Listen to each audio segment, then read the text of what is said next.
দুনিয়ার সমস্ত পয়গম্বর অত্যাচারিত হলেন। শুধু তাই নয়, বিশ্ব নবী আখেরি জামানার পয়গম্বর নবী মুহাম্মদ রাসূলুল্লাহ সাল্লাল্লাহু আলাইহি ওয়াসাল্লাম জাতির কাছে আসলেন। তিনি এসে বললেন, ইয়া আইয়ুহান নাস কুলু লা ইলাহা ইল্লাল্লাহ। প্রথম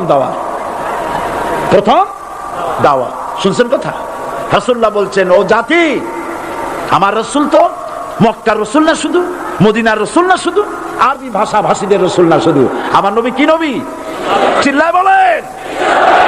তাই তিনি বলেছেন, ও বিশ্বের মানবতা, বিশ্বের মানব গোষ্ঠী, যদি মুক্তি পেতে চাও, নাজাত পেতে চাও, উচ্চারণ করো, বিশ্বাস করো, আমল করো, বলো লা ইলাহা ইল্লাল্লাহ। জোরে পড়েন, লা ইলাহা ইল্লাল্লাহ, লা ইলাহা ইল্লাল্লাহু মুহাম্মাদুর রাসূলুল্লাহ। আবু জাহেল বুঝছিল কলেমার অর্থ? কথা বলেন না কেন? আবু জাহেল বুঝছিল? উতবা, সাইবা, মুগিরার গোষ্ঠীরা বুঝছিল? বুঝেছে। তারপরে তারা চিন্তা করলো যে সর্বনাশ তো করছে, লা ইলাহা, কোন ইলাহ নাই, আইনদাতা নাই, বিধানদাতা নাই, তাহলে আমরা কি ঘরে বসে বসে কি করব? উনি নতুন একজন ইলাহ নিয়ে আসছে, আল্লাহ ছাড়া কোন ইলাহ নাই, তাহলে আমাদের কাজটা কি? প্রথমে তারা চেষ্টা করলো যে একটু দেখি নরম নরম ভাবে হয় নাকি। চলে গেল আবু তালেবের কাছে, আছে না হাদিসে, বললো, আবু তালেব, তুমি তো কুরাইশদের নেতা, তোমার ভাইয়ের ছেলে কয়টাই কি? কি আশ্চর্যজনক কথা, লা ইলাহা ইল্লাল্লাহ, আল্লাহ ছাড়া কোনো ইলাহ নাই, তা আমরা করব কি? তোমার ভাতিজাকে বুঝাও লা ইলাহা ইল্লাল্লাহর দাওয়াত বন্ধ করে দিক, এর বিনিময়ে টাকা লাগে টাকা দেব, সোনা লাগে সোনা দেব, যত সুন্দরী মেয়ে চায় তাও দেব, নেতৃত্ব চায় তাও দেব, তবু যেন কালেমার দাওয়াত না দেয়। আসিনে কা হাদিসে আছে কিনা? নবীজি যখন বাড়ি ফিরলেন, চাচা আবু তালেব নিজের কলিজার টুকরা সন্তান হযরত জাফর আলীর চাইতে তিনি ভালোবাসতেন কলিজার মতো করে মুহাম্মদ সাল্লাল্লাহু আলাইহি ওয়াসাল্লামকে। বলছে, বাবা, এমন কথা কেন বলো যাতে লোকেরা খেপে যায়? এই কথাগুলি বলো না, ওরা আমার কাছে এই সব প্রস্তাব দিয়ে গিয়েছে। রাসূলুল্লাহ প্রস্তাব শুনে এগ্রি করলেন। জি, আমার নবী বলেন, ও আমার চাচা আবু তালেব, প্রস্তাবকারীদেরকে শুনিয়ে দিন। হুজুরের সাথে তখন অনেক লোকজন নাকি, অনেক অস্ত্রপাতি, কিচ্ছু নাই, আল্লাহর শক্তি ছাড়া কিছুই না। আমার নবী বলেন, ও আমার চাচা আবু তালেব, প্রস্তাবকারীদেরকে শুনিয়ে দেন, যেটা দেওয়া সম্ভব সেটা তো দূরের কথা, যেটা দেওয়া সম্ভব নয় তাও যদি তারা দিতে পারে আমারে, যেমন আকাশের সূর্যটা ধরে এনে ওরা যদি আমার ডান হাতে তুলে দেয়, আকাশের পূর্ণিমার চাঁদটা ধরে যদি বাম হাতে আমার তুলে দেয়, এর বিনিময়ে এক মুহূর্তের জন্য তাওহীদের দাওয়াত আমি বন্ধ করে দেব না। সুবহানাল্লাহ। রাসূল করিম সাল্লাল্লাহু আলাইহি ওয়াসাল্লাম তাদের এই প্রস্তাবকে যখন গ্রহণ করলো না, আবু জাহেল এসে হুজুরকে মারলেন, গলায় চাদর দিয়া এমন জোরে টান মেরেছে, রাসূলুল্লাহ পড়ে গিয়েছেন। হাদিসে এসেছে হুজুরের চোখ মোবারক ঠিকরে পড়ে যেতেছে, চেহারা মোবারক লাল হয়ে গিয়েছে, জমিনের উপরে আছাড় মেরে ফেলেছে। রাসূলের এই অবস্থা দেখে হযরতে হামজা তখনও কাফের ছিলেন, শিকার থেকে এসে তিনি এই দৃশ্য দেখলেন, দাসীর মুখে শুনলেন, ছুটে চলে গেলেন আবু জাহেলের বাড়িতে। যায় বলে, আবু জাহেল রে, তুই মুহাম্মদ সাল্লাল্লাহু আলাইহি ওয়াসাল্লাম মেরেছিস, বল কেন মারলি? এমন ভালো মানুষ তো জীবনে চোখে দেখি নাই, যিনি কোনো মিথ্যা কথা বলেন না, ভালো ভালো কথা বলেন, এক আল্লাহর গোলামি করার জন্য বলেন। এই সব ভালো কথা বলার জন্যই তুই তারে মারলি নাকি? আরে আবু জাহেল, তুই কি মনে করেছিস মুহাম্মদ সাল্লাল্লাহু আলাইহি ওয়াসাল্লাম তার পিতা আব্দুল্লাহ মারা গেছে বলে মুহাম্মদ সাল্লাল্লাহু আলাইহি ওয়াসাল্লাম এতিম হয়ে গেছে মনে করেছিস নাকি?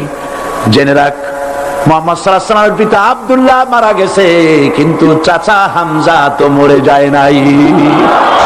হাতের ধনুক দিয়া এমন জোরে আঘাত মারলেন, আবু জাহেলের মাথা ফেটে রক্ত ফিনকি দিয়ে বেরিয়ে এলো। হযরতে হামজা ঘরে ফিরে এসে রাসূল করিম সাল্লাল্লাহু আলাইহি ওয়াসাল্লামের মস্তক মোবারক কোলে উঠায় নিলেন আর বললেন, বাবা, তোমাকে মেরেছে বলে আমি আবু জাহেলের মাথাটা ফাটাই দিয়ে আসছি, তুমি খুশি হও। হুজুর বলছেন, চাচা, কার মাথা ফাটাইছো এইটা বলে আমারে খুশি করতে পারবা না। হযরতে হামজা বলেন, তুমি কি হলে খুশি হবে? হুজুর বলেন, হামজা চাচা গো, আমি খুশি হব যদি একটিবার চাচা তোমার মুখে শুনতে পাই ঈমানের কালেমা। হযরতে হামজা বলেন, মুহাম্মদ সাল্লাল্লাহু আলাইহি ওয়াসাল্লাম, আমি বুঝতে পেরেছি তুমি কোনো সাধারণ মানুষ নও। সাধারণ মানুষ হলে পরে তুমি প্রতিশোধে বিশ্বাসী হতে, খুশি হতে। প্রতিশোধে বিশ্বাসী হও নাই, তুমি অবশ্যই আল্লাহর নবী, কোনো সন্দেহ আমার নাই। তুমি সাক্ষী থাকো, আমি পড়ে নিলাম লা ইলাহা ইল্লাল্লাহু মুহাম্মাদুর রাসূলুল্লাহ। জোরে পড়ে, লা ইলাহা ইল্লাল্লাহু মুহাম্মাদুর রাসূলুল্লাহ। ঘাবড়াবার কারণ নাই। এর অর্থই নাই যে আপনারা কালেমার দাওয়াত দিবেন আর রাষ্ট্রশক্তি আপনারে পিটাইতেই থাকবে, আপনার কোনদিন আপনার সুদিন ফিরে আসবে না। বিষয়টা কি এমন না? আমার আল্লাহর ওয়াদা শুনুন, ওয়ালা তাহিনু ওয়ালা তাহজানু ওয়া আনতুমুল আলাউনা ইন কুনতুম মুমিনিন। মুমিন যদি হও আমি তোমাদেরকে বিজয় দান করব। সুবহানাল্লাহ বলেন। হযরত খাব্বাব রাদিয়াল্লাহু তাআলা আনহুকে দেখে হযরত ওমর একদিন বলছিলেন, খাব্বাব তোমার পিঠে এত গর্ত কেন? এত গর্তওয়ালা পিঠ আর এত চিকুন কোমর আমি তো জীবনেও দেখিনি। হযরতে খাব্বাব বলেছেন, ওমর জানো না, ইসলাম কবুল করার অপরাধে, কালেমা পড়ার অপরাধে কাফির বেঈমানেরা আমাকে মারধর করেছে। যখন আমি তাদের মারে কালেমা ছাড়ি নাই, তখন আগুন জ্বালায়া আগুনের আংটার উপরে, আংটা আগুনের উপরে আমাকে চিৎ করে শোয়ায়া আমি যেন নড়াচড়া করতে না পারি, সেজন্য আমার বুকের উপরে পাথর চাপা দিয়ে রেখেছে। আগুনে গোশত পুড়ে পুড়ে আগুন ভিতরে ঢুকেছে, গায়ের রক্ত আর চর্বি গলে গলে পড়ে আগুনগুলো নিভেছে। ওই পিঠে যে গর্ত হয়েছে আজও পর্যন্ত সেই গর্ত মিটে যায় নাই। হযরত খাব্বাব রাদিয়াল্লাহু তাআলা আনহু বলছেন, বুখারী শরীফে হাদিসে ভাবে এসেছে, ওয়ান খাব্বাব বিন আরিত রাদিয়াল্লাহু তাআলা আনহু আন্নাহু قال شكونا الى رسول الله صلى الله عليه وسلم وهو متوسد بردة له في ظل الكعبة। আমি গেলাম রাসূলুল্লাহর কাছে, যে দেখি হুজুর বাইতুল্লাহ শরীফের ছায়ায় আরাম ফরমাচ্ছেন। আমি কাছে গিয়ে বললাম, আলা তাস্তানসিরু লানা আলা তাদউ লানা ইয়া রাসূলুল্লাহ। হে রাসূল, আপনি কি আমাদের জন্য দোয়া করবেন না? আপনি কি আমাদের জন্য আল্লাহর কাছে সাহায্য প্রার্থনা করবেন না? মার খেয়ে খেয়ে তো শেষ হয়ে গেল। শুনতেছেন আপনারা? আল্লাহর নবী উঠে বসলেন, বললেন, খাব্বাব শোনো, তোমাদের আগে যারা এই পৃথিবীতে এসেছিলেন দ্বীনের দাওয়াত দেওয়ার জন্য, সমকালীন রাষ্ট্র শক্তি তাদেরকে ধরত, ফায়ুখাজুর রাজুলু ফায়ুহফারু লাহু ফিল আরদ, তার জন্য তারে ধরে নিয়ে মাটির মধ্যে গর্ত করত, ফায়ুজালু ফিহা, এরপরে সেই গর্তের ভিতরে তাকে কোমর পর্যন্ত গেড়ে দিত। সুম্মা ইউতা বিল মানশাদ, এরপরে করাত আনা হতো, ফায়ুদাউ আলা রাসিহি, এরপরে করাতটা মাথার উপরে রাখা হতো, ফায়ুজালু নিসফাইন, এরপরে করাত দিয়া চিরে চিরে জীবিত মানুষটাকে দ্বিখণ্ডিত করে ফেলে দিত।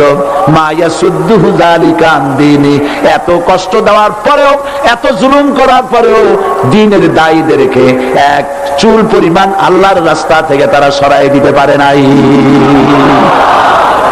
ওয়াল্লাহি, ও খাব্বাব, আমি আমার আল্লাহর নামে কসম করি। মুসলমান কে কসম করতেছে? আল্লাহ রাসূল। আমি আমার আল্লাহর নামে কসম করি, ওয়াল্লাহি লা ইউতাম্মান্নাল্লাহু হাযাল আমর হাত্তা ইয়াসিরুর রাকিবু মিন সানা ইলা হাযরামাউত। সেদিন বেশি দূরে নয়, ইয়েমেনের রাজধানী সানা থেকে শুরু করে সৌদি আরবের হাযরামাউত পর্যন্ত হাজার হাজার মাইল, এই দীর্ঘ পথে যুবতী নারী তার সৌন্দর্যের পশ্চা নিয়া আর ধনাঢ্য ব্যক্তিরা, সওদাগারেরা তাদের টাকা পয়সা নিয়া একাকে নিয়ে অথবা দলবদ্ধ ভাবে মানুষেরা যাতায়াত করবে। লা ইয়াখাফু ইল্লাল্লাহ, মানুষের মনের মধ্যে কোনো ভয় থাকবে না। এমন একটা সময় আসবে, ওয়ালাকিন্নাকুম তাস্তাজিলুন, অথচ তোমরা বড্ড তাড়াহুড়ো করছো। তাড়াহুড়ো করো না, অপেক্ষা করো, ধৈর্য ধরো, মার খাও, জেলে যাও, শহীদ হও, আল্লাহর রাজ কায়েম হবেই হবে।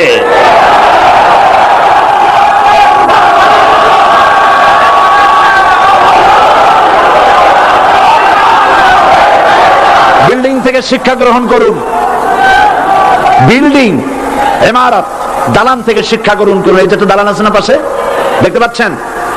এই দালান কি দিয়ে তৈরি করা হয়েছে বলেন? ইট। সমস্ত ইটেরা যদি ধর্মঘট করত, আমরা কেউ মাটির তলায় যাব না, কেউ আমরা আগুনে পুড়ে ঝামা হব না, পিক হব না, কেউ আমরা টুকরা টুকরা হব না, সবাই থাকবো উপরে উপরে, তাহলে কি দালান হইতো নাকি? এই বিল্ডিং নির্মাণ করতে গিয়া ইটের যে স্যাক্রিফাইস, হাজার হাজার ইটকে পিক হতে হয়েছে, পুড়ে যেতে হয়েছে, খোয়া হতে হয়েছে, ভেঙে টুকরা টুকরা হয়ে 50 ফিট মাটির নিচে যেতে হয়েছে, তারপরে ইমারত গঠন হয়েছে, সুন্দর দালান তৈরি হয়েছে। যারা ইসলামী শাসন চান, আল্লাহর দ্বীনকে বিজয়ী দেখতে চান, তাদেরকে অসংখ্য মানুষকে পোড়াইটের মতো জেলখানায় পুড়ে পুড়ে মরতে হবে, অসংখ্য মানুষকে ফাঁসির কাস্টে ঝুলতে হবে, গায়ের রক্ত দিতে হবে, শহীদ হতে হবে, তারপরে ইসলামের ইমারতটা কায়েম হয়ে যাবে। শায়ের কবি কি সুন্দর করে বলছেন, কবি সুন্দর করে বলছেন, ये शहादत गाहे उल्फत में कदम रखना, ये शहादत गाहे उल्फत में कदम रखना, लोग समझते हैं आसा है मुसलमान होना। মানুষেরা মনে করে মুসলমান হওয়া খুব সহজ জিনিস।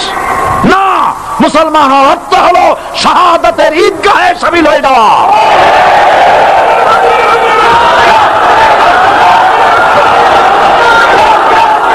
প্রিয় ভাই সব, আল্লাহ রাব্বুল আলামিন পরীক্ষার জন্য আমাদেরকে এই ময়দানে ছেড়ে দিয়েছেন।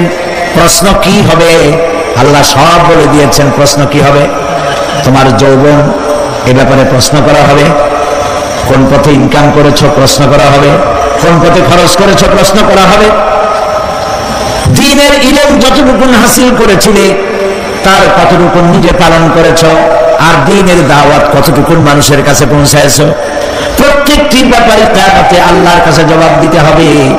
এই জন্য কবি বলছেন, আমল সে জিন্দেগি बनती है ये जन्नत भी व जहन्नम भी, ये खाकी अपनी फितरत है ना नारी ना नूरी।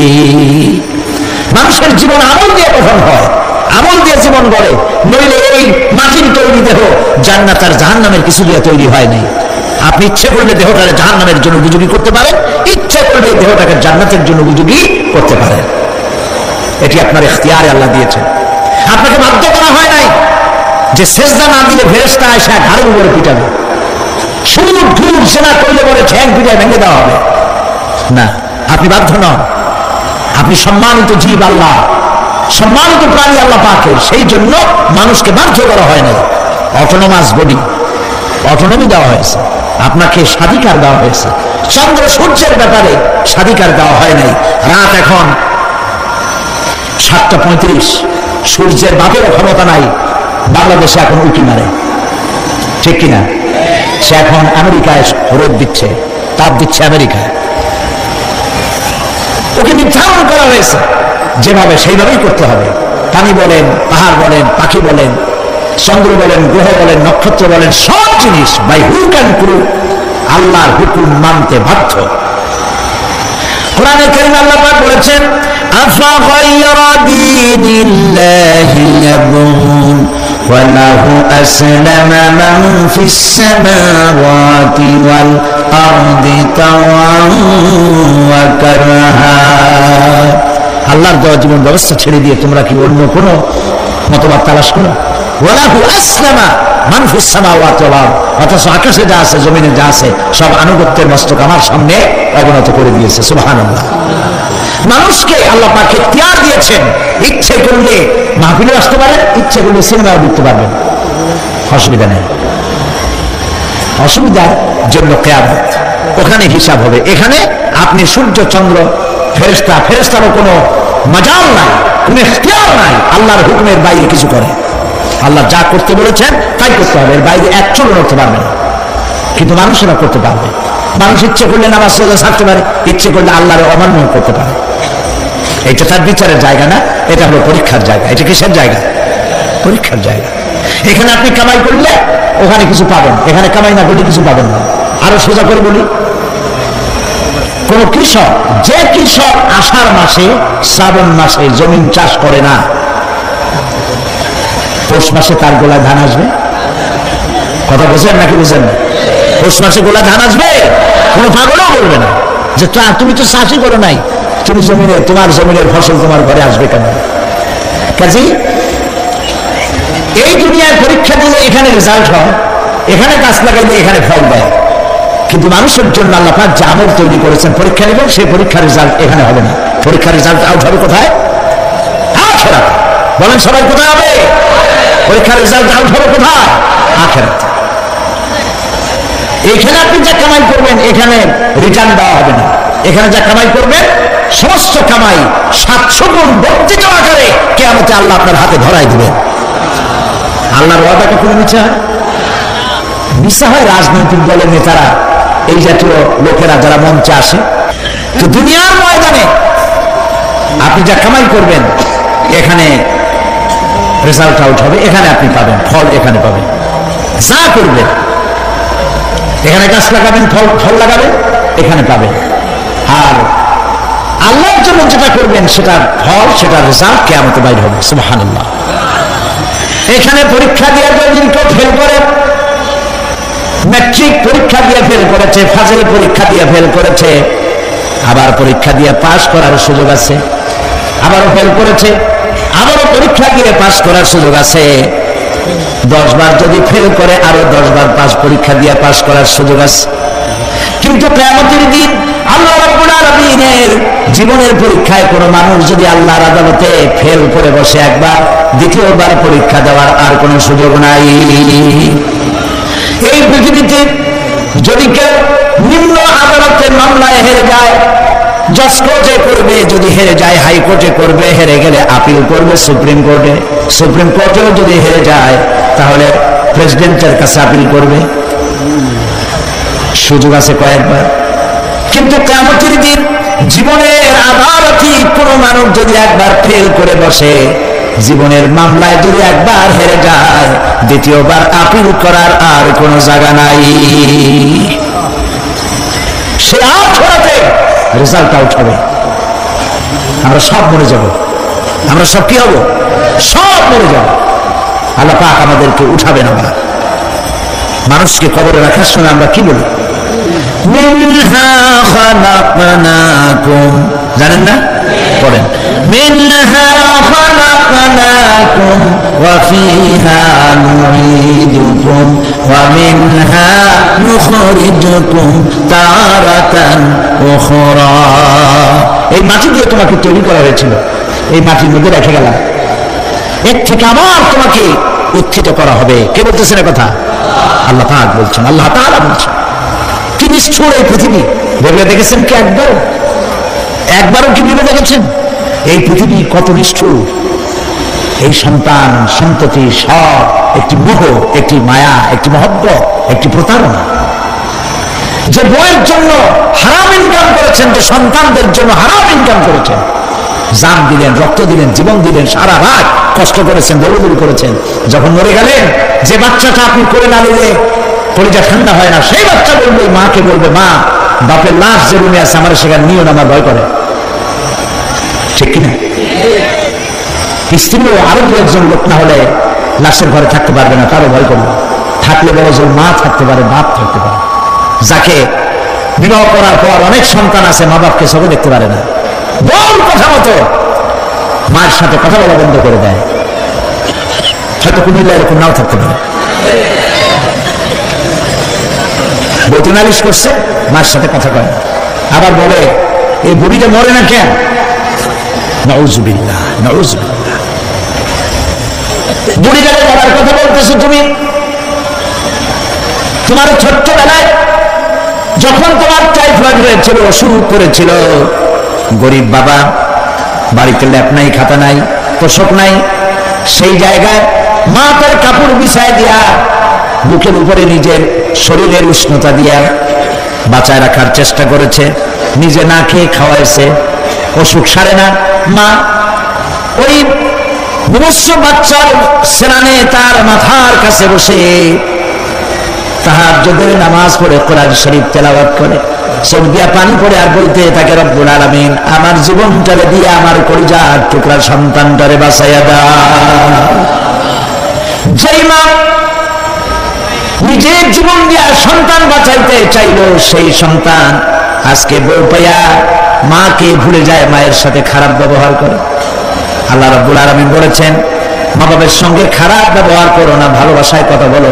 ওয়াকুল লাহুমা কাওলান কারীমা, সম্মান সূচক কথা বলো। মা বাবার জন্য দোয়া করো আমার কাছে। কে বলতেছেন?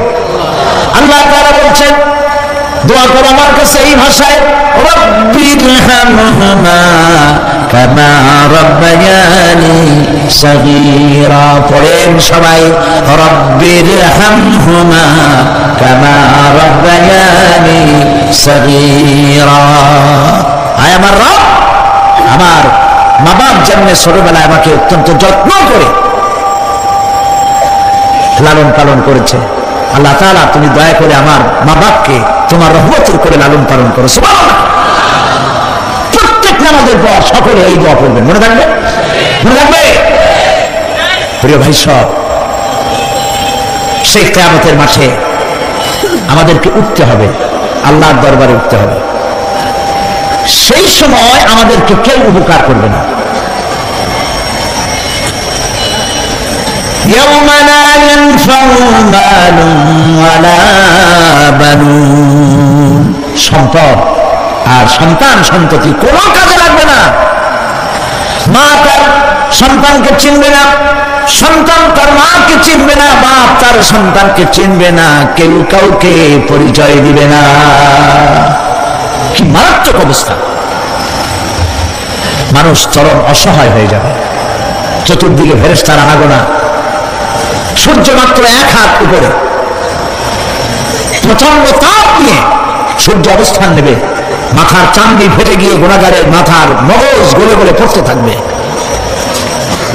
পিপাসার যন্ত্রণা জিহ্বাটা ঝুলে কুকুরের মতো করে নাভিস্থল পর্যন্ত ঝরে পড়বে।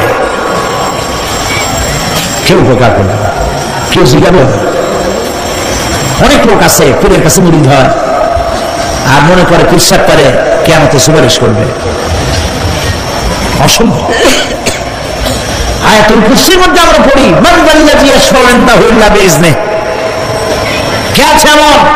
কার হিম্মত আছে আল্লাহ পাকের বিনা অনুমতিতে কথা বলে? সুবহানাল্লাহ। কোথার পীর, কোথার খাজা বাবা হারায় যাবে। ইব্রাহিম আলাইহিস সালামের মতো পয়গম্বর কি মনে করে? আল্লাহর খলিল। ইব্রাহিম আলাইহিস সালাম আল্লাহর কি? আল্লাহর খলিল। আল্লাহর খলিল কিয়ামতের দিন বলবেন, আল্লাহ পাক, আয় আল্লাহ তাআলা, আমার বাপের কাছে আমার একটা ওয়াদা ছিল, আমি সুপারিশ করবো তার জন্য, তুমি দয়া করে আমার বাপকে জাহান্নাম থেকে ক্ষমা করো, আমি তার জন্য সুপারিশ করতেছি। আল্লাহ তাআলা বলবেন, ইব্রাহিম তোমার সুপারিশ মঞ্জুর হলো না। কথা বুঝতেছেন না? বুঝতেছেন না? ইব্রাহিম আলাইহিস সালাম যদি বাপের জন্য সুপারিশ করতে না পারে, ইব্রাহিম আলাইহিস সালাম তিনি যদি তার বাপের জন্য সুপারিশ করে যদি ব্যর্থ হন, আপনার পিসাব কোন কামে লাগবে চিন্তা করেন। নবী করিম সাল্লাল্লাহু আলাইহি ওয়াসাল্লামকে প্রশ্ন করা হয়েছে, হে রাসূল, আপনার আব্বা আম্মার অবস্থা কি হবে? কথা কি শোনেন নাকি? আপনার আব্বা আম্মার অবস্থা কি হবে? নবী করিম সাল্লাল্লাহু আলাইহি ওয়াসাল্লাম বলেছেন, আমি আমার আব্বা আম্মার কোনো উপকারে আসবো না। ইন্না লিল্লাহি ওয়া ইন্না ইলাইহি রাজিউন। তাহলে কোন সাহসে মনে করতেছেন কোন পীর কোন একটা বিদেশ থেকে, দেশের থেকে একটা নাজিল হলো আর ওইটার পিছনে পিছনে দৌড়াবেন, সে আপনারা নাজাত দেবে, তারে পায়ে চুমা খাবেন? এই পায়ে হাত দিয়ে কত বুঝি করা বলতেন। টাকা ইনকাম করার জন্য মানুষকে ভুল পথে পরিচালিত করছে অনেক পীর, আছে না? খালি মানুষের টাকা দেয়, জামা অনেক পথে, খালি টাকা নেওয়ার সমানে ঢুকে গেছে চতুর্দিক দিয়ে, বাইরে বোঝার উপায় নাই। কিন্তু অনেক পীর আছে এমন, ঢাকা শহরে বড় বড় মার্কেটের মালিক, আপনি জানেন, বড় বড় মার্কেটের মালিক, বিরাট ব্যবসায়ী, জামা পরিষ্কার করে না 2 মাসও। মানুষের দেখাবার জন্য গামছাটা নাকের কাছে ধরে ফট ফট করে আওয়াজ করে, মনে হয় যেন কাঁদতেছে। আজ বিশাল প্রচন্ড হাবিজাবি জিকির শিখায়। লা ইলাহা কতক্ষণ, ইল্লাল্লাহ কতক্ষণ, আল্লাহ আল্লাহ কতক্ষণ, কোথায় পেয়েছে? ইল্লাল্লাহ ইল্লাল্লাহ কিসের জিকির? ইল্লাল্লাহ মানে কি? আল্লাহ ছাড়া, আল্লাহ ছাড়া, আল্লাহ ছাড়া, আল্লাহ ছাড়া কি? কাজী রাসূলুল্লাহ যা করেন এগুলি বেদাত। এই সব পীরের কাছে যাবেন না, মনে থাকবে।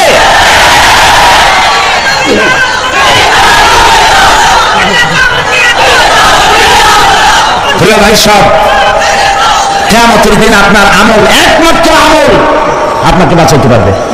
এই কোরআন শরীফে আল্লাহ পাক বলেছেন, ইয়া আইয়ুহাল্লাযীনা আমানু আবতাগু ইলাইহিল ওয়াসিলা, হে বিশ্বাসীরা ওসিলা করো। ধুরন্ধর এক শ্রেণীর লোকেরা এর অর্থ করেছে পীর ধরে। দুনিয়ার কোন তাফসীর, যত মুফাসসির পৃথিবীতে জন্মগ্রহণ করেছেন, কোন মুফাসসির এটা বলেন নাই আবতাগু ইলাইহিল ওয়াসিলা মানে হলো পীর ধরো। বরং সমস্ত তাফসীর মুহাক্কিকিন বলেছেন আবতাগু ইলাইহিল ওয়াসিলা আই আমল সালেহ, নেক আমলের ওসিলা ধরো। সুবহানাল্লাহ, নেক আমলের ওসিলা ধরো। প্রিয় ভাই সব, ধান্দাবাজি ছাড়তে হবে। কিয়ামতের দিন মানুষ একেবারে অসহায় হয়ে যাবে, কেউ সাহায্য করবে না। এমন কিছু ছিল না যার ঘষা দিয়ে অথবা জাদুর ছোঁয়া দিয়ে মৃত্যু প্রায় জাতিকে প্রাণ দিয়ে দিলেন, অন্ধ জাতিকে চক্ষুষ্মান করে দিলেন, জড় পদার্থগুলিকে দুনিয়ার শ্রেষ্ঠ মানুষ বানায় দিলেন। কি করে এটা হলো? কবি হালি বলেছেন, উতর কর গারে হেরা সে সুয়ে কম আয়া, উতর কর গারে হেরা সে সুয়ে কম আয়া, और एक नुस्खे किमिया साथ लाया। হেরা পাহাড় থেকে নেমে এলেন সরওয়ারে দো আলম সাল্লাল্লাহু আলাইহি ওয়াসাল্লাম। হাতে নিয়ে আসলেন একটা পরশ পাথর, কিমিয়া, এমন পরশ পাথর নিয়ে এলেন যার ছোঁয়া লেগে, যার স্পর্শ লেগে লোহাগুলি সোনা হয়ে গেল। সুবহানাল্লাহ পড়েন, সুবহানাল্লাহ পড়েন। পরশ পাথরের খাসিয়ত হচ্ছে, পরশ পাথর যদি লোহায় লাগে, লোহা কি হয়ে যায়? স্বর্ণ হয়ে যায়।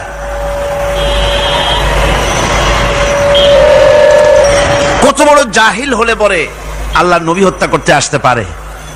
হযরত ওমর এলেন নবীকে হত্যা করার জন্য।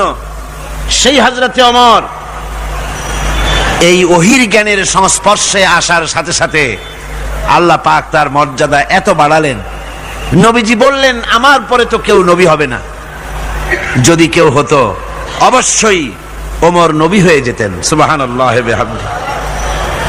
হযরত ওমরকে অধপতনের অতল তলদেশ থেকে মানবতার শীর্ষে, চরিত্রের শীর্ষে কে পৌঁছে দিল? এই ওহির জ্ঞান এর পেছনে কাজ করেছিল, এ কোরআন কাজ করেছিল।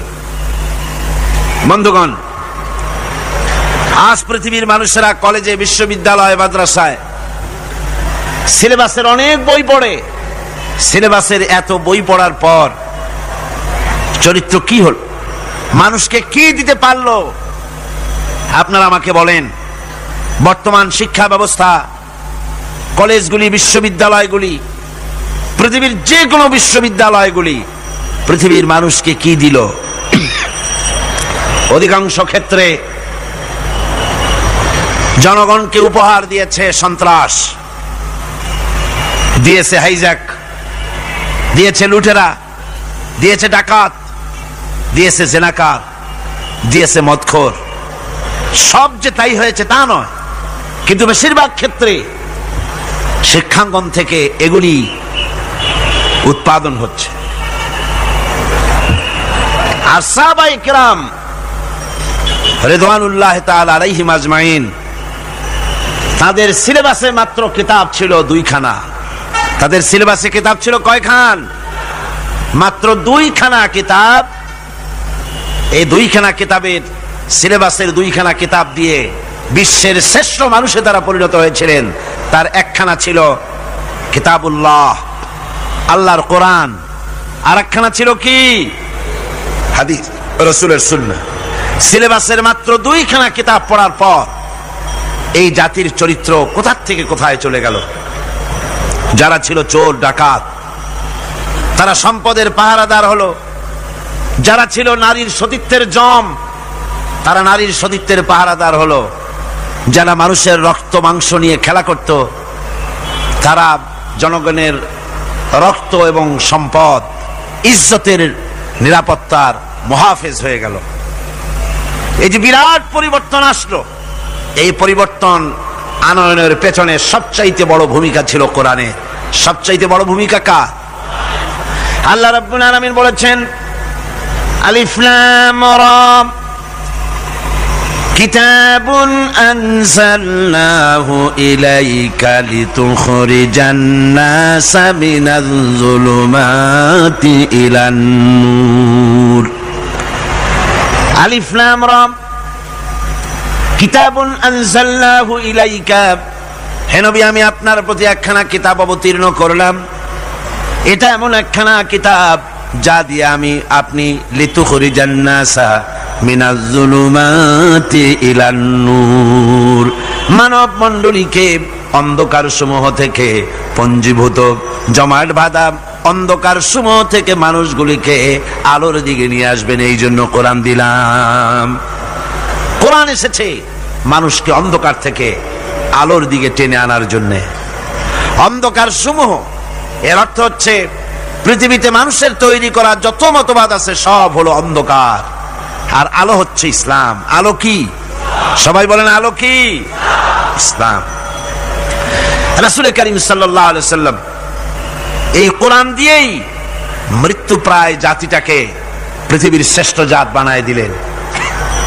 তার মধ্যে যে জিনিসটি তিনি সৃষ্টি করেছিলেন, যার মাধ্যমে জাতির এই উন্নতি হলো, অগ্রগতি হলো, সেটা হলো ঈমান।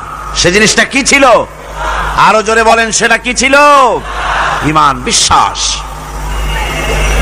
এই বিশ্বাস, এই ঈমান, এটার মূল্যই সবচেয়ে বেশি। আপনি কতবার সেজদা করলেন, কতবার পূর্ব পশ্চিমে মুখ ঘুরালেন, এটাই কিন্তু মূল কথা নয়। গত দুদিন এ কথাই আপনাদের সামনে আলোচনা করা হয়েছে। আজকে বাকি কথাগুলি বলবো ইনশাআল্লাহ। সবাই বলেন ইনশাআল্লাহ।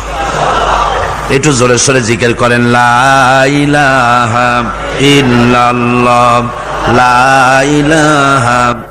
গত 2 দিন আমরা আলোচনা করতেছিলাম যে বিষয়ের উপরে, সে বিষয়টা ছিল এই, আল্লাহ পাক বলছেন লাইসাল বিররা আন তুওয়াল্লু ওয়ুজুহাকুম কিবালাল মাশরিকি ওয়াল মাগরিব ওয়ালাকিন্নাল বিররা মান আমানা বিল্লাহি ওয়াল ইয়াউমিল আখিরি ওয়াল মালাইকাতি ওয়াল কিতাবি ওয়ান নাবিয়্যিন।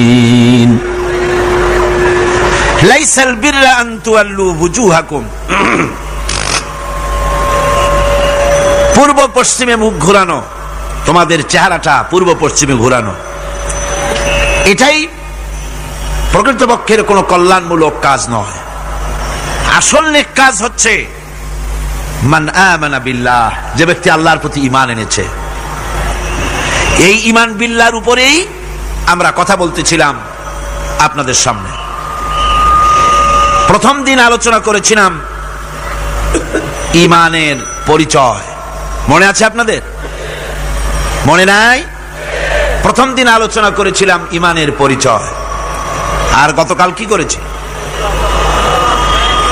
ঈমানের গুরুত্ব। গতকাল করেছি ঈমানের গুরুত্ব। আজকের আলোচনা করব ওই একই বিষয়, ঈমান বিল্লাহর উপরে, একই বিষয়ের উপরে। আজকের বিষয় হচ্ছে ঈমানের উপকারিতা, ঈমান বিল্লাহর উপকারিতা। আল্লাহর উপরে ঈমান আনলে পরে উপকারটা কি হয়, এই কথাগুলি আজকে আলোচনা করব ইনশাআল্লাহ। সবাই বলেন ইনশাআল্লাহ।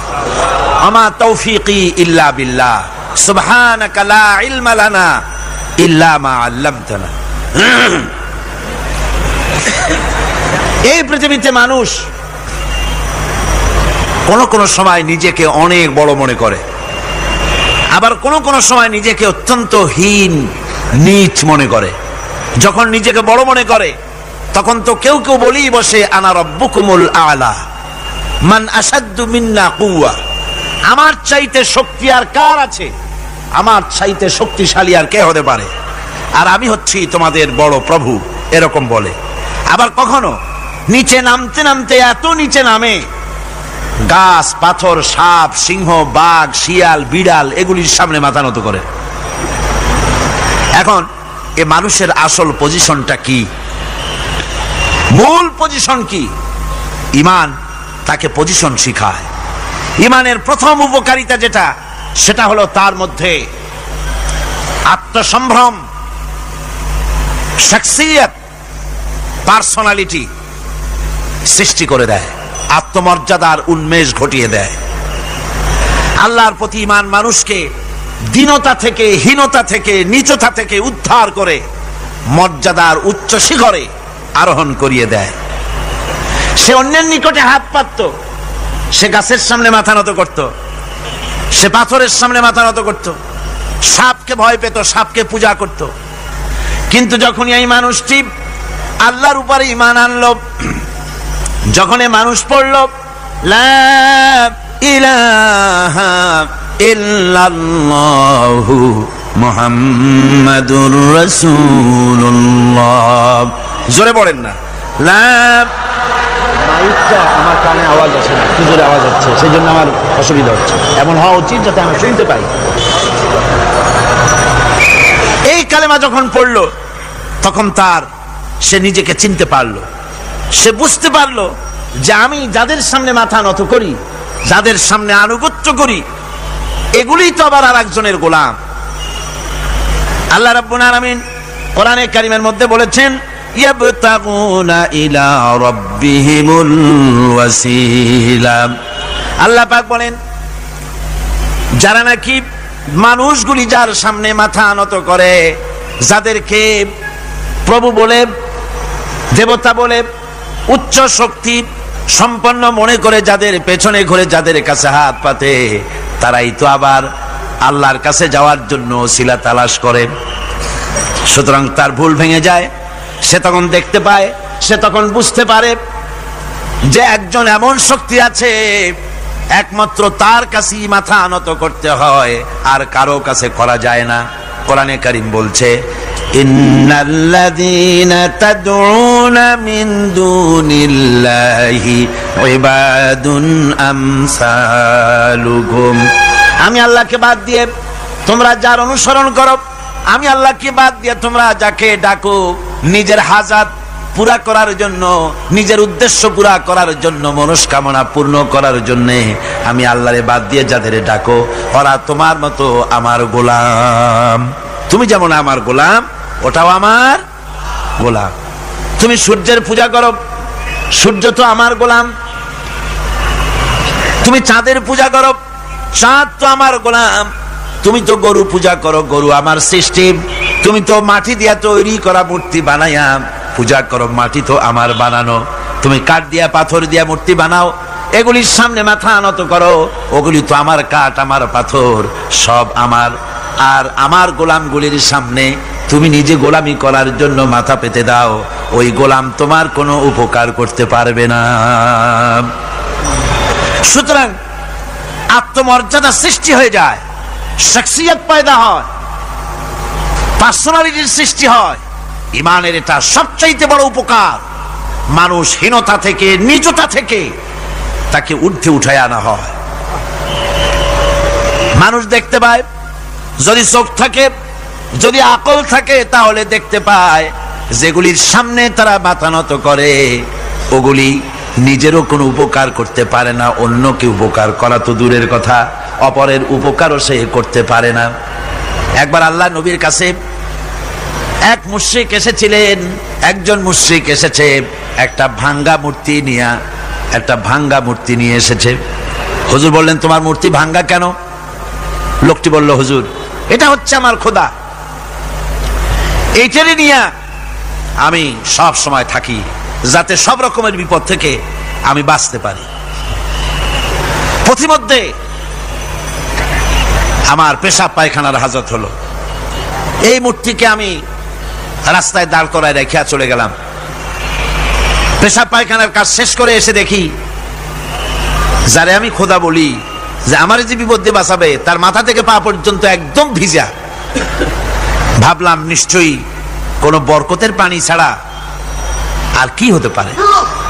এটাকে বরকতের পানি মনে করে আমি যখন চাটা আরম্ভ করলাম, চাটতে গিয়ে দেখি কেমন টক টক লাগে, আর একটা উদ্ভট উৎকট একটা দুর্গন্ধ, এসিডের মতো ঝাঁঝালো গন্ধ। জিনিসটা কি? চিন্তা করলাম, পানিটা যদি বরকতের হবে তাহলে তো এরকমের গন্ধ হওয়া উচিত না। পরে এদিক ওদিক তাকায় দেখি দূরে একটা কুকুর দাঁড়ানো আছে, আর তার নিচের থেকে পানি টপকাচ্ছে। তখন বুঝলাম যে এটা কোন বরকতের পানি। হুজুর, মেজাজটা খারাপ হয়ে গেল, ঠ্যাংটা ধরে একটা আছাড় মারলাম। কুত্তার পেশাব দিয়া তুই নিজেরে বাঁচাইতে পারিস না, আমারে বাঁচাবি কেমনে? ওর জেহেন খুলে গেছে। হুজুর সাল্লাল্লাহু আলাইহি ওয়াসাল্লাম হেসে দিলেন। হাদিস শরীফে এসেছে, এই একদিন হুজুর হেসেছিলেন যখন তার দন্ত মোবারক সব বিকশিত হয়েছিল। হুজুর বলছেন, আমার কাছে কেন এসেছো তোমার এই ভাঙ্গা খোদারে নিয়ে? লোকটি বলছে, হুজুর আমি বুঝতে পেরেছি, আমি তো ভুলের মধ্যে ডুবেছিলাম, আমি বুঝতে পেরেছি এগুলি তো আসলে কিছুই না, আমি সত্যের সন্ধানে এসেছি, সত্যের আলোকে আমাকে পৌঁছে দেন। নবীজি বললেন, পড়ো লা ইলাহা ইল্লাল্লাহু মুহাম্মাদুর রাসূলুল্লাহ। এরা আপনাকে কি সাহায্য করবে? ও তো নিজের সাহায্যই করতে পারে না। কথা ঠিক কিনা? জোরে বলেন, পারে? পারে না। ও নিজেরই নিজে বাঁচাতে পারে না, আপনারে বাঁচাবে কেমন? এই জন্য ইমান যখন আনে, ইমানের সবচাইতে বড় উপকারিতা হচ্ছে মানুষকে আত্মমর্যাদা দিয়ে দেয়। তার সম্মান, নিজের সম্মান সে বোঝে, সে বুঝতে পারে যেহেতু ক্ষমতা দুনিয়ায় কারো নাই, ক্ষমতার মূল উৎস আমার আল্লাহ রাব্বুল আলামিন। আল্লাহ পাক বলেছেন, আন্নাল কুওয়াতা লিল্লাহি জামিআ, সমস্ত ক্ষমতার উৎস কে? সন্দেহ আছে? আপনারা যেভাবে আল্লাহর নাম জিজ্ঞেস করলে যেভাবে বলেন, তাতে মনে হয় কিসের ফেব্রুয়ারিতে রোজা আসবে, রোজা এখনই শুরু হয়ে গেছে। আপনারা ভাতও খান নাই, ইফতারও করেন নাই, সেহরিও কপালে জোটে নাই, এমনই দুরবস্থা। এরকম তো হওয়া উচিত না। আমি তো দীর্ঘদিনের লালিত স্বপ্ন ইসলামের বিপ্লব হবে চট্টগ্রাম থেকে, আর সেই মুজাহিদরা যদি আল্লাহর নামটা নিতে, যদি মহব্বতের সাথে না নিতে পারে, তো একটা কথা হইল। জোরে সরে বলেন, সমস্ত ক্ষমতার উৎস কে? হ্যাঁ, এবার না বোঝা গেল যে পারবেন। আল্লাহ পাক হচ্ছেন সমস্ত ক্ষমতার উৎস। এইটা যদি বিশ্বাস করেন, তাহলে আপনাকে পরাভূত করতে পারে, পরাজিত করতে পারে এমন ক্ষমতা এই পৃথিবীতে কারো। আল্লাহ রাব্বুল আলামিন বলেছেন, ওয়ামা লাকুম মিন দুনিল্লাহি মিন ওয়ালিয়্যিন ওয়ালা নাসীর। তিনি ছাড়া তোমাদের কোনো অভিভাবকও নাই, সাহায্যকারীও নাই। মুমিনের ওলি কে? মুমিনের অভিভাবক কে? সাহায্যকারী কে? আল্লাহ পাক।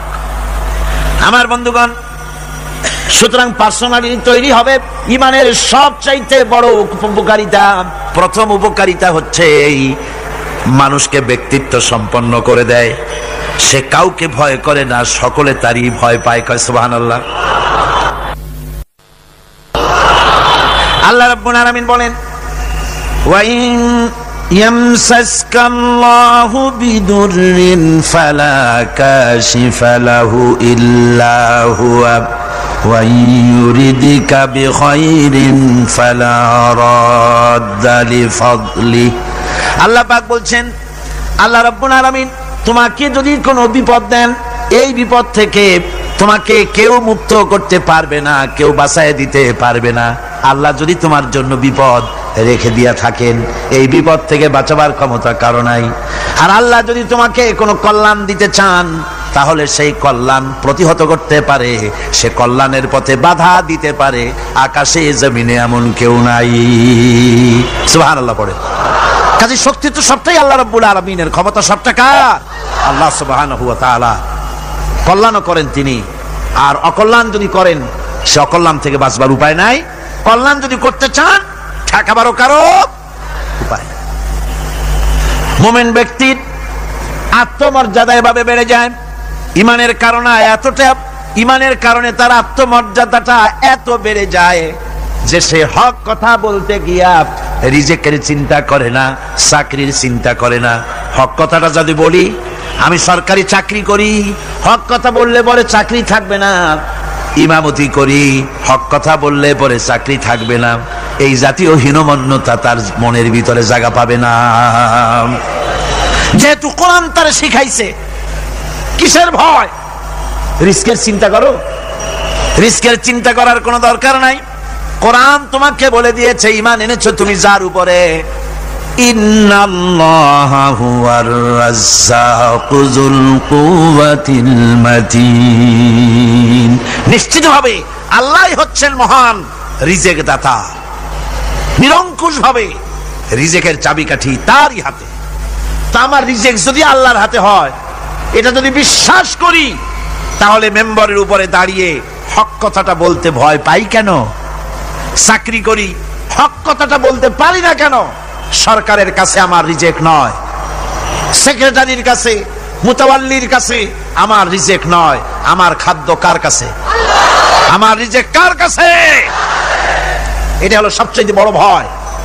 ইমানের দাবি করে ঠিক, ওয়াজ নসিহত করেও ঠিক, মানুষকে উপদেশ দেয়ও ঠিক, কিন্তু মনের মধ্যে ভয় একটু থেকেই যায়। যদি চাকরিটা যায় তাহলে বিবি বাল বাচ্চা নিয়ে বাঁচবো কেমনে? এটা থাকে মনের ভিতরে এক চিন্তা। একজন টিচার তার ছাত্রদেরকে শিখাইছিলেন যে বিসমিল্লাহর এত ফজিলত, নদীর উপর থেকে বিসমিল্লাহ বলে হাঁটে গেলে তাও হাঁটে যাওয়া যায়, কেউ নৌকা ছাড়াই পানির উপর দাঁড়িয়ে যাওয়া যায়। একটা ছেলে, একটা ছাত্র এই কথাটা এমন বিশ্বাস করলো, নদীর পাড়ি দিয়ে, তার বাড়ি ছিল নদীর ওপার, প্রতিদিন খেওয়া পার হইয়া মাদ্রাসায় আসতো। বিশ্বাস করছে পুরোটাই, আর বিসমিল্লাহ বলে পাও দিয়ে হাঁটিয়া চলে গেল পার হয়ে। এটা কোনো কোরআন নয়, হাদিস নয়, শোনা কথা। তারপরে একদিন তার মা তাকে বলেছে, তোমার হুজুরকে একটু দাওয়াত দাও আমাদের বাড়িতে। হুজুরের দাওয়াত দিছে, মিলাদের দাওয়াত শুনে হুজুর তো খুব খুশি। তারপরে ছাত্রের সঙ্গে রওনা হয়েছে। নদীর ঘাটে এসে দেখে যে নৌকা নাই। আরে বাবা, নৌকা নাই, পার হবো কেমনে? কয় হুজুর কোন কি, নৌকার দরকারটা কি? আপনি না বলছেন বিসমিল্লাহ বলে হেঁটে যাওয়া যায়। আমি তো ওইটা শোনার পর আমি প্রত্যেকদিন তো এই কাম করি আসি, নৌকা টুকু লাগে না। আসেন না আমার সাথে। ছেলে বিসমিল্লাহ বলে হাঁটা আরম্ভ করছে পানির উপর দিয়ে। ওস্তাদ চিন্তা করতেছে, আমি তো শুধু ওয়াজি করছি, আমল তো করি নাই, কি না কি হয় আল্লাহই জানে। পাজামা হাঁটু পর্যন্ত টাইনিয়া তারপরে বিসমিল্লাহ কয়ে পা দিছে, আর এক ছোটে চুবনি খাইয়া ভিতরে চলে গেছে। সুতরাং মুখ দিয়া বললে হবে না, বিশ্বাস করতে হবে, ইয়াকিন রাখতে হবে। রিস্কের মালিক আল্লাহ, হক কথা কাউকে ছেড়ে দেব না, এটা বলবোই। তাতে আমার চাকরি থাকুক আর চাকরি যাক, এর নাম হলো আত্মমর্যাদা। এর নাম কি? আত্মমর্যাদা। নইলে আপনি মসজিদের ইমাম, আর দুর্ভাগ্যজনক সত্য, মসজিদের ইমামগুলি অধিকাংশ ক্ষেত্রে এমন সব সেক্রেটারি, মুতাওয়াল্লি হয় যারা ইসলামী আদর্শকে বিশ্বাসী করে না। কথাটা ঠিক কিনা? ধর্মনিরপেক্ষতাবাদী, কিন্তু মসজিদের সেক্রেটারি, মাদ্রাসার সেক্রেটারি, ঈদগাহের সেক্রেটারি। কারণ মুসল্লিরা ভাবে ওনার পয়সা বেশি, ওনারই নেতা বানানো উচিত। অথচ কোরআন নিষেধ করেছে এমন কোন লোক মসজিদের মুতাওয়াল্লি সেক্রেটারি হতে পারে না যে ব্যক্তি আল্লাহর পথে পরিচালিত নয়, যে আল্লাহকে মানুষের চাইতে বেশি ভয় না করে, যে ব্যক্তির ভিতরে দ্বীন নাই, ঈমান নাই, ইসলামী আদর্শ নাই, শুধু পয়সার বিনিময় সেক্রেটারি, মেম্বার, মুতাওয়াল্লি হয়ে বসে আছে, আর ইমাম ভয়ের স্বরে কথা বলে না। আছেন এমন? আচ্ছা, হক কথা মাদ্রাসা, মসজিদ, ওয়াজ মাহফিল, চাকরির জায়গা, কোর্টে, কাছারিতে, আদালতে, সর্বত্র মুমিন ব্যক্তি বলতে পারবে তখন যখন ঈমান বিল্লাহ পোক্ত হবে। আল্লাহর প্রতি ঈমানটা যখন পোক্ত হবে, তখন সে বুঝবে এ চাকরি আমার পায়ের গোলাম, এখানে যদি আমার চাকরি না থাকে অন্য জায়গা থেকে রিস্কের ব্যবস্থা আল্লাহ পাক আমাকে করে দিবেন। এটাই হচ্ছে ঈমান বিল্লাহর প্রথম উপকারিতা। পয়লা নম্বরের উপকারিতা, মানুষকে পার্সোনালিটি সৃষ্টি হয়ে যায়, তার মধ্যে শক্তি আসে, ঈমানি মজবুতি আসে, তার মধ্যে শখসিয়ত আসে, তার মধ্যে ব্যক্তিত্ব আসে, আত্মমর্যাদা আসে, আত্মসম্ভ্রম সৃষ্টি হয়। এটা হলো পয়লা নম্বরের উপকার। ঈমান আনার জন্য আল্লাহর প্রতি মানুষ ঈমান আনলে পরে 2 নম্বরের যে উপকারটা হয় সেটা হলো মানুষের ভিতর থেকে অহংকার দূর হয়ে যায়। অহংকার থাকে না। যে ব্যক্তি ঈমান বিল্লাহ যার ভিতরে ঢুকে যায়, আল্লাহর ঈমান পরিপূর্ণরূপে এসে যদি যায়, তাহলে তার ভিতরে অহংকার থাকে না। কেন থাকে না?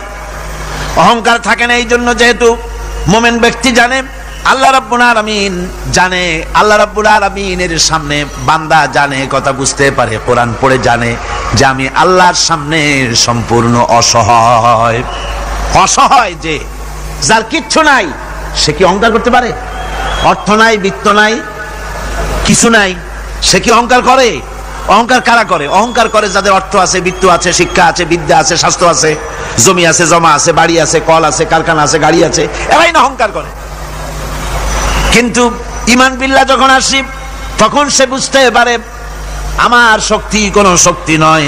ওয়া হুয়াল কাহিরু ফাওকা ইবাদি। সমস্ত আল্লাহ রাব্বুল আলামিন বলছেন সমস্ত বান্দার উপরে কর্তৃত্ব হচ্ছে আল্লাহ পাকের। আল্লাহর কর্তৃত্ব থেকে বেরিয়ে আসার ক্ষমতা কারো নাই। সবচাইতে শ্রেষ্ঠ শক্তি কার? আল্লাহ পাক। ওই আল্লাহ রাব্বুল আলামিন বলেছেন, চ্যালেঞ্জ করেছেন, যদি সম্ভব করতে পারো, অহংকার করতেছো, বড়াই করতেছো, যদি সম্ভব করতে পারো আমার জমিন থেকে বেরিয়ে যাও। যদি সম্ভব করতে পারো, অহংকার তো খুব করো, বাস করো আমার জমিনের উপরে, খাও আমার ফসল, জীবন আমি দিলাম, চক্ষু আমি দিলাম, আমার চোখ দিয়ে দেখো, আমার দেওয়া কান দিয়ে শোনো, আমার দেওয়া বিবেক দিয়ে চিন্তা করো, সব তো আমি দিয়েছি, তারপরেও যদি অহংকার করো। ইয়া মাশারাল জিন্নি ওয়াল ইনসি ইন ইসতাতাতুম আন তানফুযু মিন আকতারিস সামাওয়াতি ওয়াল আরদ ফানফুযু লা তানফুযুনা ইল্লা বিসুলতান। হে পৃথিবীর মানুষেরা, হে পৃথিবীর জিনেরা, ইয়া মাশারাল জিন ওয়াল ইনস, হে পৃথিবীর মানুষ, মনুষ্য জাতি এবং জিন, যদি সম্ভব করতে পারো তাহলে আমার ইহাতা থেকে, আমার জমিন থেকে, আমার জমিনের উপর থেকে বেরিয়ে যাও।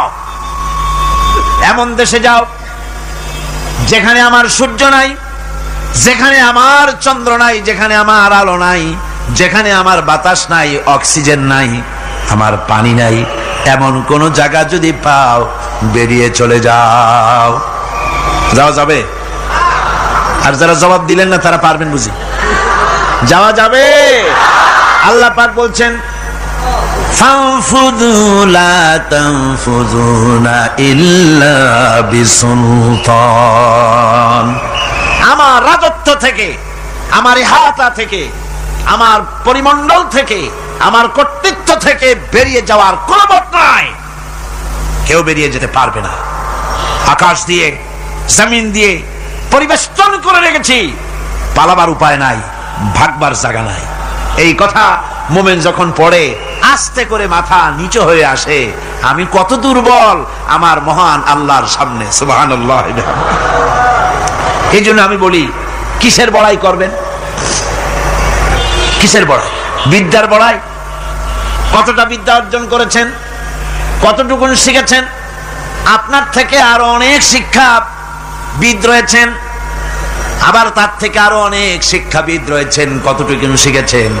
এখনো ছাত্র, অনেক কিছু আছে যা আপনি আজও জানতে পারেন নাই। সারা জীবন আমরা তালিবে ইলম, সারা জীবন আমরা ছাত্র। মুহাদ্দিস হন, মুফাসসির হন, প্রফেসর হন, প্রিন্সিপাল হন, যেই হন না কেন, চিকিৎসাবিদ, চিকিৎসা বিজ্ঞানী, রাষ্ট্রবিজ্ঞানী, দার্শনিক, যেই হোক না কেন, সব ছাত্র। সব কি ছাত্র? বহু কিছু এমন আছে যা আজও মানুষ উদ্ধার করতে পারে নাই, শিখতে পারেনি। সুতরাং শিক্ষার বড়াই করো না। এরপরে অর্থের বড়াই করবা। কয়টা টাকার মালিক হয়েছে তুমি? টাকার বড়াই করে মানুষ। জিজ্ঞেস করা হয়, মিয়া সাহেব রোজা রাখেন না কেন? কয় রোজা রাখবো, চাউলের অভাব আছে নাকি? না ধানের অভাব আছে, না টাকার অভাব আছে। নাউজুবিল্লাহ। কত টাকা হয়েছে? আল্লাহ রাব্বুল আলামিন যদি ইচ্ছা করেন এমন রোগ দিয়া দিতে পারেন, হার্টের ভিতরে ক্যান্সার দিয়ে দিতে পারেন, ব্রেনের ভিতরে টিউমার দিয়ে দিতে পারেন, রক্তের ভিতরে ক্যান্সার দিয়ে দিতে পারেন, হাড়ের ভিতরে ক্যান্সার ঢুকায় দিতে পারেন। এমন রোগ হয়ে যেতে পারে ডাক্তারের 14 গোষ্ঠী গুলে খেলেও রোগ ভালো হবে না। সারা জীবন যত টাকা কামাই করেছেন গোষ্ঠী বেচতেও ঔষধের পয়সা হবে না। পারবে কিনা আমার আল্লাহ? জোরে বলেন পারবেন কিনা? পারবেন। প্রচন্ড ক্ষমতা। কাজী বান্দা যখন এগুলি পড়ে মাথাটা নিচু হয়ে আসে যে ক্ষমতা তো তার, বড়াই করার কোনো উপায় নাই। আমরা কিতাবের মধ্যে পড়েছিলাম, সেই আল মুস্তাতরফ একটা কিতাব ছিল, আলেমে পড়ানো হতো। মৌলানা শামসুদ্দিন সাহেব পড়েছেন নিশ্চয়ই? জি, ওলামারা পড়েছে। সেই কিতাবে আলেম ক্লাসে পড়ানো হতো তখন আমাদেরকে একটা আরবি সাহিত্য। ওই আরবি সাহিত্যের ভিতরে পড়েছিলাম, সেখানে এক জমিদার বিবাহ করেছে, তারপরে তার নবপরিণীতা স্ত্রীকে নিয়ে খেতে বসেছে। এমন সময় এক ভিক্ষুক এসেছে। জমিদার রাগ হয়ে দরজার কাছে দিয়ে বেচারাকে ধমক দিয়ে বের করে দিয়েছে। ভিক্ষা নেওয়ার আর তুমি সময় পাও না, আমি বিয়ে করেছি, নতুন বউ নিয়ে খাইতে বলছি, বেরো এখান থেকে। গলায় ধাক্কা দিয়া ফালাইয়া তারপরে তাড়াই দিছে। বাস কয়েক বছর পর এই জমিদারের জমিদারি গেল, টাকা গেল, পয়সা গেল, সব শেষ। বউ পুষবে এমন পয়সাও নাই। বউ তার থেকে বিচ্ছিন্ন হয়ে গেল, বউকে তালাক দিয়ে দিল। দীর্ঘদিন পর এই স্ত্রী বিবাহের একটা প্রস্তাব এলো আর এক জমিদারের সাথে, আর এক এলাকার নতুন এক জমিদার হয়েছে, তার সঙ্গে বিবাহের প্রস্তাব এলো। এরপরে সেই বিয়ে হয়ে যাওয়ার পর নতুন জমিদারের সাথে এই স্ত্রী বসে খানা খেতে বসেছে প্রথম দিন। এমন সময় দরজার কাছে এক ভিখারি এসে হাজির। নতুন জমিদার বলছে, বউ আমরা তো খেতে পারবো, আমাদের খাবারের প্লেটটা আজকে প্রথম তোমাকে নিয়ে খেতে বসেছি, এই খাবারের প্লেটটা ধরেই তুমি ভিখারিকে দিয়ে আসো। বউ খাবারের প্লেটটা ভিখারির হাতে দিতে গিয়ে সেন্সলেস হয়ে পড়ে গিয়েছে, বেহুশ হয়ে পড়ে গিয়েছে। নতুন জমিদার অনেকক্ষণ অপেক্ষা করলো, বউ ফেরে না কেন, যায় দেখে বেহুশ। মুসাফির সেখানে দাঁড়ানো। কিছুক্ষণ পর বউয়ের হুশ হলো, জিজ্ঞেস করলো, হয়েছে কি, তুমি এরকম পড়ে গেল কেন?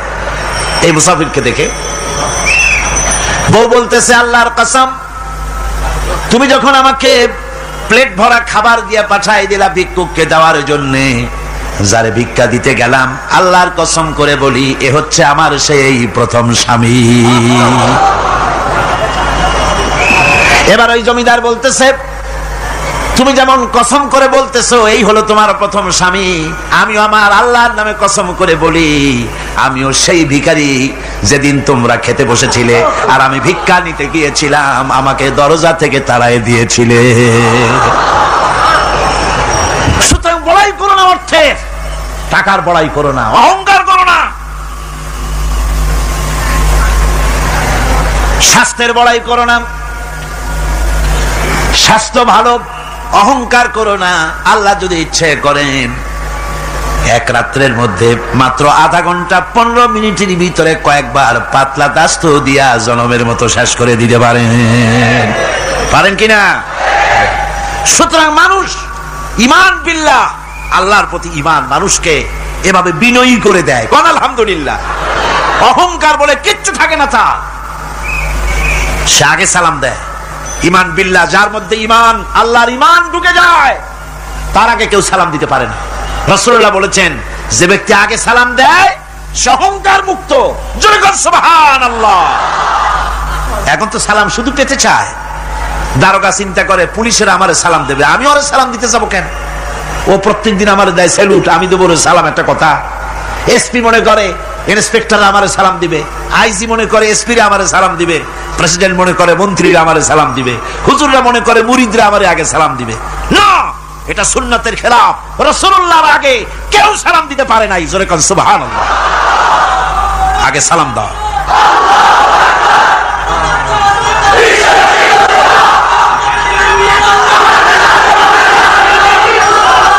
এই সালামের প্রচলন মুসলমানদের মধ্যে বেশি বেশি হওয়া উচিত। আপনারা সালামের প্রচলন চালু করে দিবেন, বেশি করে চালু করবেন। বউরে সালাম দিবেন, বউ আপনাকে দেবে।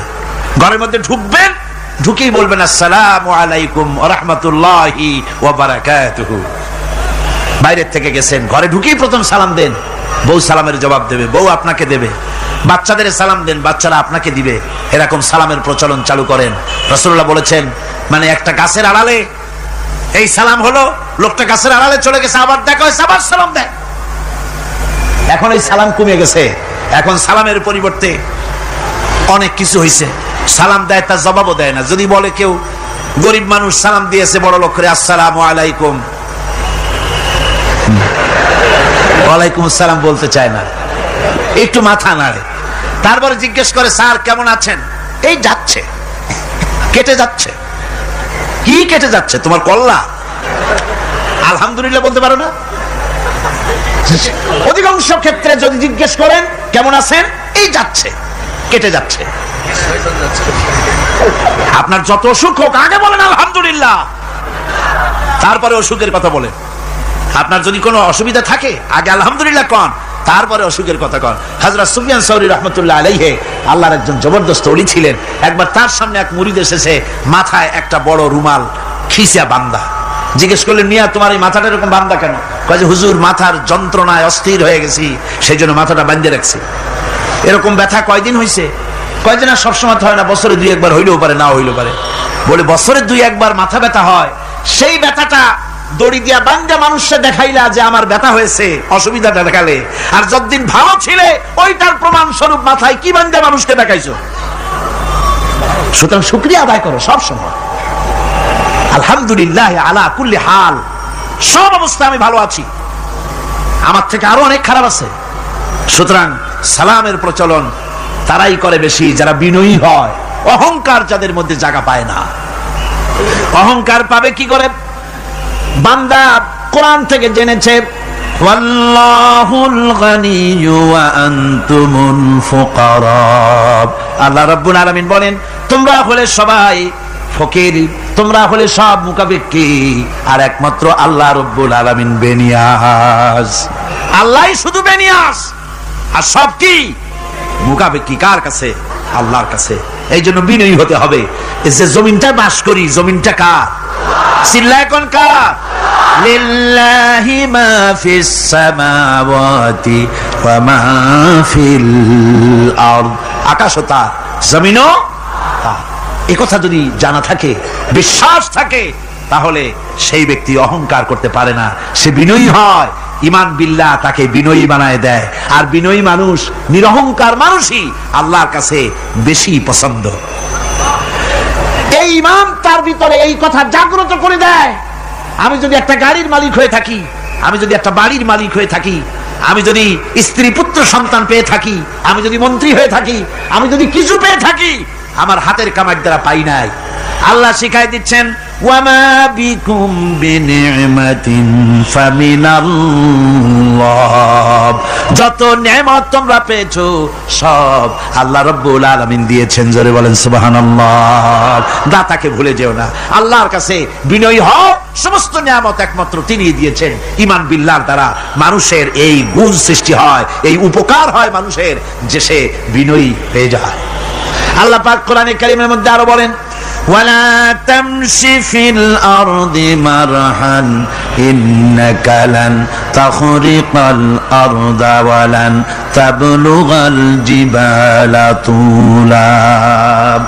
ওয়ালা তামশি ফিল আরদি মারহান, আমার এই জমিনের উপরে অহংকার করে হেঁটো না। আল্লাহ পাক নিষেধ করেছেন, জমিনের উপরে অহংকার করে হেঁটো না। এই জমিনের উপরে অহংকার করে হাঁটতে গিয়া তুমি পদাঘাত করে আমার জমিনটারে ফাটাই দিতে পারবে না। আবার অহংকার করে লাভ দিয়া আমার পাহাড়টার উচ্চতাও ছাড়াই যেতে পারবে না। যখন তুমি পাহাড়ের উচ্চতা ছাড়াতে পারবে না, যখন জমিনটারে লাথি মেরে ফাটাই দিতে পারবে না, তখন আবার অহংকারটা কিসের? কিসের অহংকার? নিজের দিকে তাকাও, তোমারে আমি বানাইছি কি দিয়া?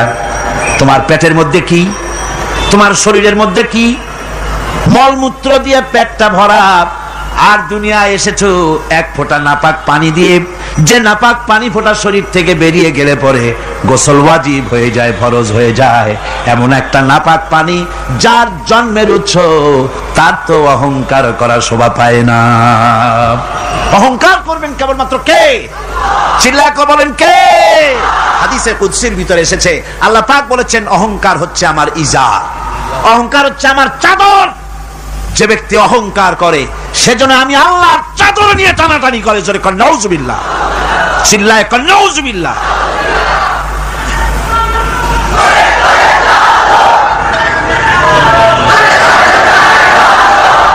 আমার বন্ধুগণ, আল্লাহ রাব্বুল আলামিন কোরআনে কারীমের মধ্যে বলেছেন, আমার সঠিক বান্দা যারা, অহংকার তাদের মধ্যে থাকে না। ওয়াইবাদুর রাহমানিল্লাযীনা ইয়ামশুনা আলাল আরদি হাওনা। রহমানের বান্দা যারা, আমি আল্লাহ পাকের গোলাম যারা, তারা জমিনের উপরে খুব বিনয়ের সাথে চলে। তাদের চলাফেরা দেখলেই বোঝা যায় লোকটা বিনয়ী, আল্লাহর বান্দা। সুবহানাল্লাহি ওয়া বিহামদিহি। কি বলেন? মানুষের চলাফেরা, চাহনি, ওঠা বসা, কথাবার্তা দেখলেই বোঝা যায় না লোকটা কি চরিত্রের? বোঝা যায়। এক পদের মানুষ আছে, গম্ভীর হয়ে বসে থাকে, মনে হয় যেন নবজাদা নসরুল্লাহ খানের শালা। নামাজ নাই। কি হয়েছে? মাইক এমনি আজকে আমি নিজেও টের পাচ্ছি, আমি মাইকের আওয়াজ নিজেও পাচ্ছি না। মাইকটা ভালো করে দেন মাইকের অপারেটর, আর জোরে সরে একটু জিকির করেন, লা ইলাহা ইল্লাল্লাহ, লা ইলাহা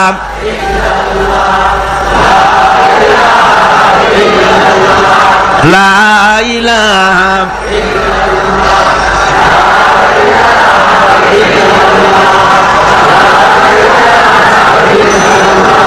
বসেন, বসুন। লা ইলাহা ইল্লাল্লাহ, লা ইলাহা, লা ইলাহা,